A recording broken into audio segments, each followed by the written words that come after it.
ครับแคว้นล้านนาโบราณนะมันกว้างใหญ่ไพศาลนะครับนับตั้งแต่สุโขทัยนี่นะครับไปจนถึงปูนนะครับ12ปนาเมืองจีนเมื่อไหร่ไหมครับมันมีหลายเผ่าพันธุ์นะครับที่เปิ้นอาศัยอยู่ในแคว้นนี้นะครับอย่างเช่นนะครับไตยวนไตลั่วไตลื้อไตเขินไตยองนะครับเปิ้นใจอ่าภาษาเขียนเดียวกันนะครับก็คืออักขระละนานนะครับแต่ภาษาสำเนียงกันมันก็จะผิดเพี้ยนกันไปนิดๆนะครับฟังกันหูเรื่องอยู่นะครับทีนี้มันอย่างว่านะครับมันถึงมาบเดียวเนี่ยมัน9 รุ่น10 รุ่น20 รุ่นเข้าไปแล้วนะครับภาษาละนามันก็ถ่ายทอดกันมาตามสายของเบิ้นเนาะครับก็มาถึงบเดียวนี่ปลายมันก็โหกันไปแล้วนะครับภาษาละนาบางกรรมนะครับมันก็ยังว่าเฮาก็พอแล้วมันก็เหมือนกันนะครับแต่บางกรรมมันบ่เหมือนกันนะครับมันจะเขียนแตกต่างกันไปนิดๆใช่ไหมเฮาก็จะไปฟังว่ากันเปิ้นกันเตื้อนะครับเฮามีข้อไปตามหลักภาษาละนาไปเลยนะครับเปิ้นภาษาละนาเพิ่นหลักการเปิ้นอย่างไรเปิ้นจะเขียนได้อย่างไรนะครับก็ถ้ามี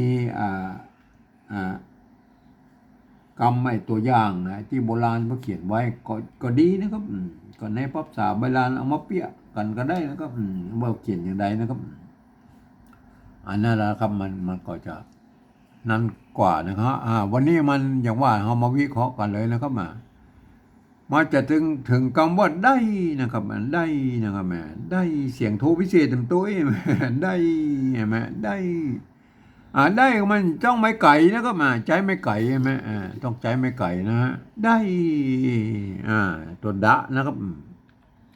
ตัวดะนี่เป็นอักษรกลางของภาษาละนาตัวหนึ่งนะครับมีอยู่4 ตัวนะครับตัวดะตัวบะนะครับตัวนะครับตัวอยนะครับตัวยะนะครับเห็นไหมอันนี้คืออักษรกลางในภาษาล้านนานะครับมันก็มีพิเศษของมันอยู่ตัวนะครับได้เสียงโทพิเศษนะครับไม่ไก่นะครับได้ใส่เสียงโทพิเศษกับใส่ไม่โทนะครับไม่โทก็คือไม่ขอจ้างไหนมาได้อะไรมาได้อะไรมาได้อันบางที่เอาไปหั่นอย่างนี้นะครับเปิ้นใจอย่างนี้ไหมไม่ไก่เนาะนะครับเมื่อไก่ไม่ไก่เนาะอันนี้คือไม้ไก่เนาะนะครับ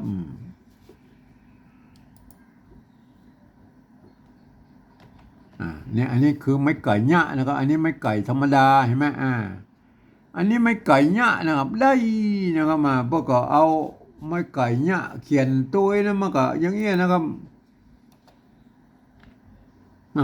มันใส่ตัวดะไปใส่ไม่ขอจ้างไว้มันก็ได้เท่ากันนะครับเท่ากันนะท่านจะเขียนอันตัวไหนก็ได้นะครับเห็นไหมได้เสียงโทพิเศษนะครับก็ไม่ยากนะครับได้ยากเห็นไหมอันนี้มันได้ยากเห็นไหมอันนี้มันได้เห็นไหมก็ได้เหมือนกันนะครับ มันได้เหมือนกันนะครับก็ท่านก็ไว้พิจารณานะครับถ้าจะเขียนแบบใดก็ได้นะครับมันยากนะครับมันยากตอนที่ว่าเราจะไปขยายความคนอื่นในหูในหันตัวนึงมันยากตัวนี้แหละครับภาษาละนาของเรามันเป็นภาษาที่มันตายไปแล้วนะครับมันมีได้ใจในทางราชการมาเมินนะครับมันก็คนหูมันน้อยนะครับ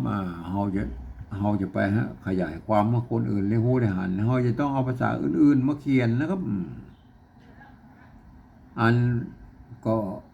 เปิ้นก็ห้องว่าปริวัตินั่นแหละครับอันภาษาที่มันใกล้เคียงภาษาละนาที่สุดก็คือภาษาไต้นะครับภาษาไทยนะมันเกิดมาจากพ่อขุนรามคำแหงที่เดียวกันนะครับมันก็อย่างว่ามันก็บางคำนี่มันยังเหมือนกันเลยนะครับมันจะแตกต่างกันนิดๆนะครับเห็นไหมอันผมเองเนี่ยผมได้ใจหลักการของสภาวัฒนธรรมมหาวิทยาลัยเชียงใหม่นะครับเปิ้นตกลงกันไว้เมื่อปลายปี28นะครับเปิ้นตกลงกันไว้ว่านะครับการที่เอาภาษาไต้มาเขียนหรือปริวัติเป็นภาษาละนาเนี่ยกระทำได้อยู่3 แบบนะครับหรือ3 ระดับนะครับ อันแบบที่หนึ่งนั้น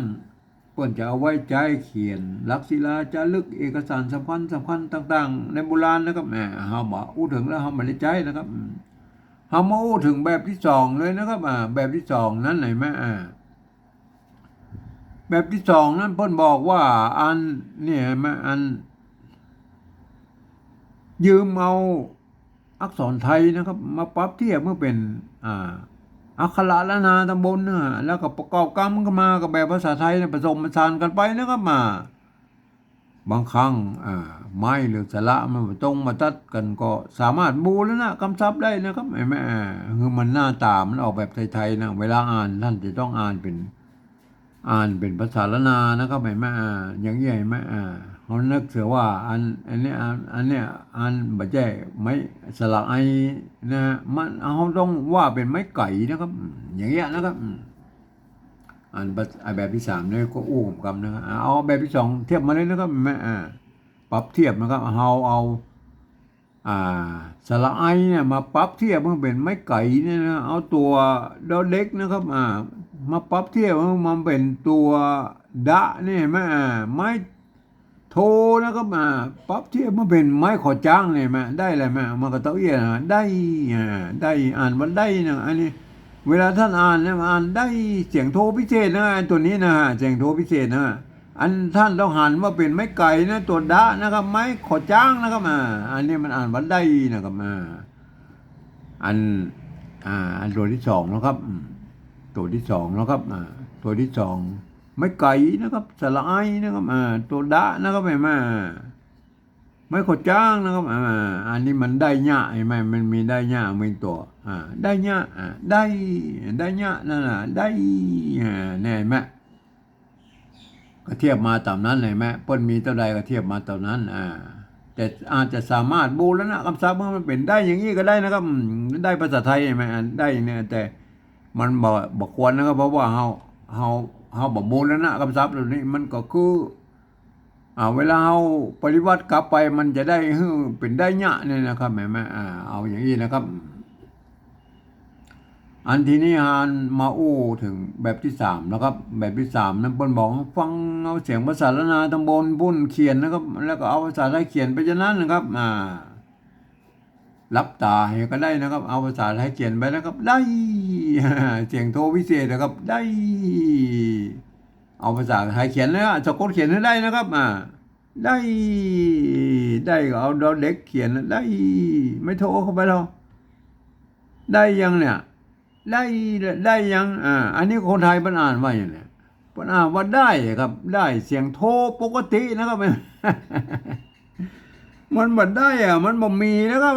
ในภาษาไทยมันบ่มีวรรณยุกต์โทพิเศษมันบ่มีนะครับได้มันบ่มีนะครับอันนี้อันนี้ยังอ่านได้เลยอันนี้ยังอ่านได้แล้วครับอันนี้ไม่ไก่ครับอันนี้ตัวดาไม่ขอจ้างนะครับได้